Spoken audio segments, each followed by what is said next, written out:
Hello there. A group of Remainers have got together to start a legal action in Scotland to try and prevent the prorogation of Parliament in the run-up to a no-deal Brexit.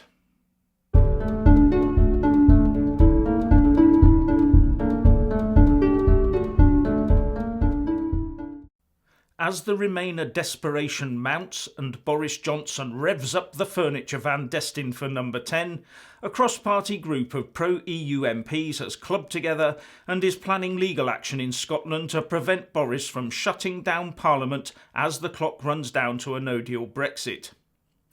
The BBC reports that the legal team involved in this is the same one that went through the courts from Edinburgh all the way up via the UK Supreme Court to the European Court of Justice to get a ruling that the Article 50 letter could be revoked unilaterally by the UK, so reversing Brexit was legally possible without EU agreement. Those involved in this latest move are politicians from Labour, the Lib Dems, Plaid, SNP and the Greens. It seems they want to go to the highest court in Scotland, the Court of Sessions, in a judicial review procedure to get what is called a Declarator that says the Prime Minister cannot advise the Queen to prorogue Parliament, and they hope to have it in place by the end of the parliamentary summer recess. A Declarator is defined on the Scotland Judiciary website as an order declaring that some right exists or does not exist which has legal consequence.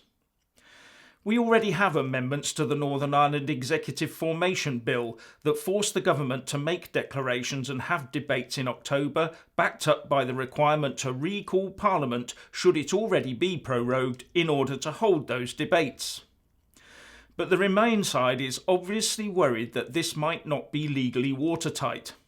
And I personally think that it is unenforceable because, as far as I can see, the Queen was not asked to give her consent for her personal royal prerogative of proroguing Parliament to be interfered with.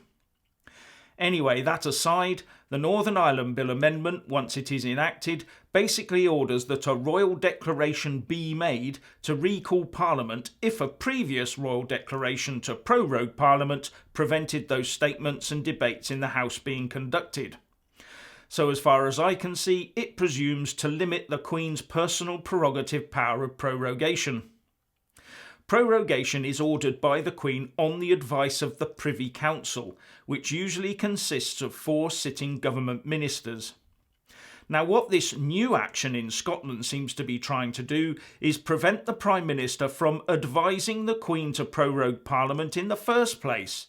Therefore, it cannot take place.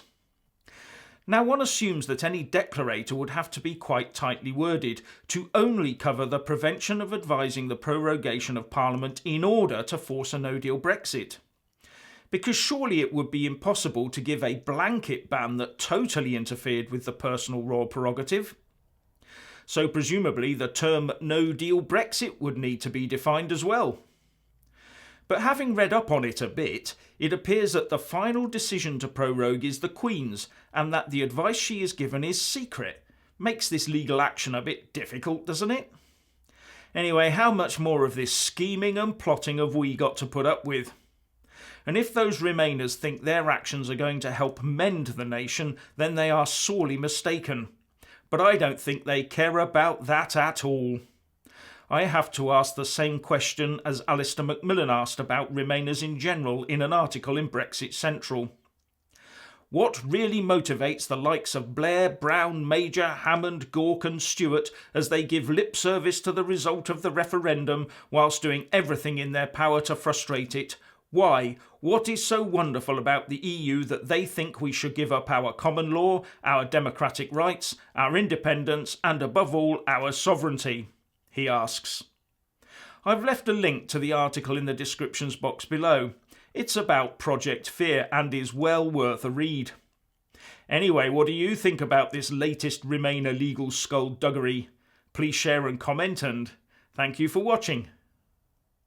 Please do like and share this video, and also subscribe to my channel.